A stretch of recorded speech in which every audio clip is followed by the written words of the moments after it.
দেৰগাঁৱত যি শোকাবহ পথ দুৰ্ঘটনা সংঘটিত হ'ল তাত নিহতসকলৰ আত্মাৰ সদ্গতিৰ বাবে আমি শ্ৰদ্ধাঞ্জলি অনুষ্ঠানৰ আয়োজন কৰিলোঁ বোকাজানত আৰু আহতসকলৰ আশু আৰোগ্য কামনা কৰি আমি বন্তি প্ৰজ্বলনৰ কাৰ্যসূচী গ্ৰহণ কৰিলোঁ।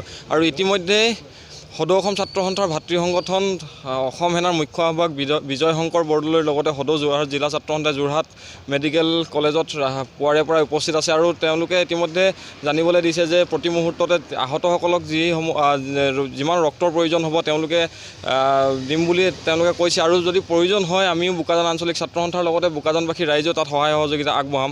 আৰু ইতিমধ্যে 4 লেন যুক্ত হাইৱে যিখিনি বনি আছে সেইখিনি আচলতে মৰণ ফান্দত পৰিণত হোৱা আমি দেখিবলৈ পাইছোঁ আৰু ইতিমধ্যে বহু কম দিনৰ সময়তে বহুকেইটা দুৰ্ঘটনাত বিভিন্ন লোকে প্ৰাণ হেৰুৱাইছে। গতিকে এই ক্ষেত্ৰত উচিত তদন্ত কৰি ইয়াত যিকোনো গাফিলতি বা যিকোনো দোষী ব্যক্তিৰ ওপৰত ব্যৱস্থা গ্ৰহণ কৰিবলৈ আমি দাবী জনালোঁ।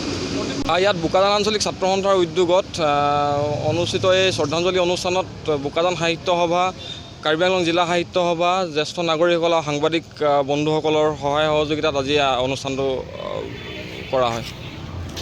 নিউজ 12 অসম নৰ্থ ইষ্ট, যাত্ৰা আমাৰ অবিৰত, সংকল্প অপ্ৰতিৰোধ্য।